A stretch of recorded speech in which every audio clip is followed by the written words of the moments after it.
Hi, CP2 here. I want to share with you an interesting person that I met yesterday. His name is Tan Kok Sing. He is 97 years old. Now, at 97, I think he qualifies to be a guru on longevity. So he was an interesting person that I would like to share with you some of the conversation that we had. Now, when I first saw him, he was in a wheelchair and he was being moved on by a maid. And then I saw him giving $10 to all the workers who was working, cutting grasses, all the migrant workers. And later when I stopped by and asked him, oh, you are so kind to give some money to this migrant worker.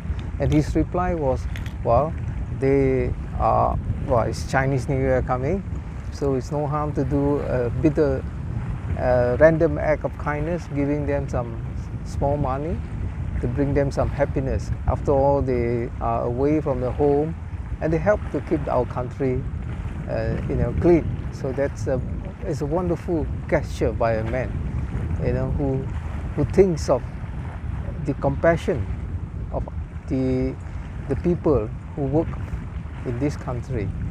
And I think this is something that we can learn. It doesn't have to take a lot of money, and it's anything that is within your means.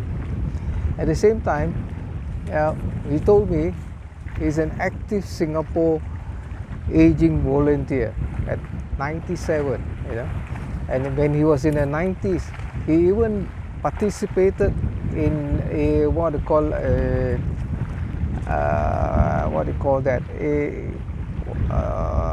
he jumped up from the plane in a parachute.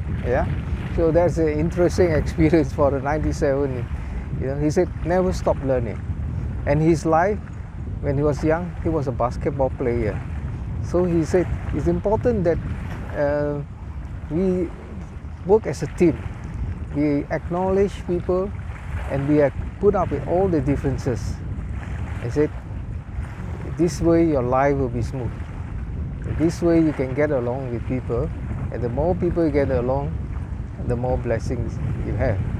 And I can see that he's also a humble person.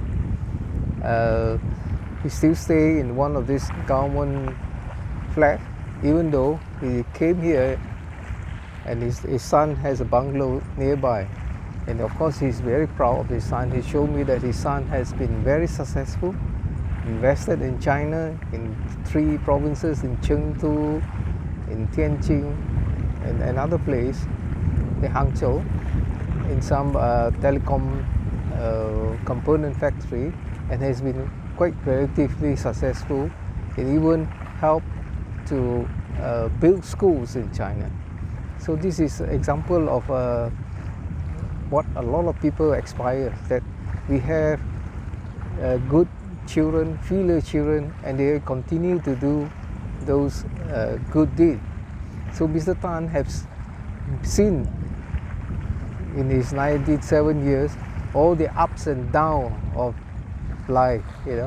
They were born in a period when they were really tough. They are the generation that have been having forced through the experience of the Second World War. And of course, today we can see he is very extremely happy, contented with his life, and still sharing and giving advice to people.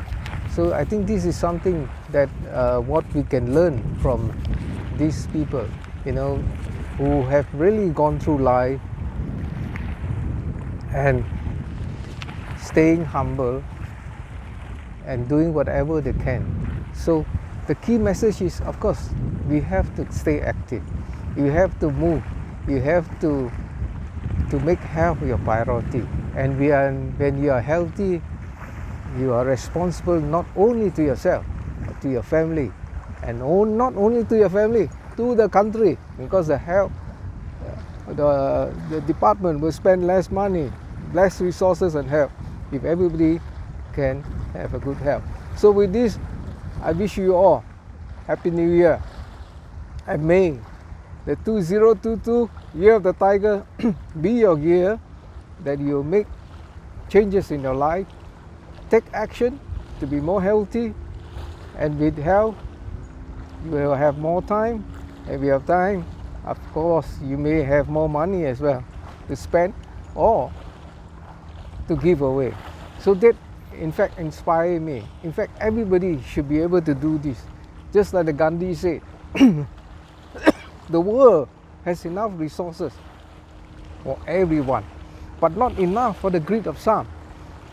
So little act of kindness is always useful. Just like we collectively at our group, we collect some contribution monthly to help support the aged in the monthly ration, and also in the new year we give ang pao distribution to 150 people.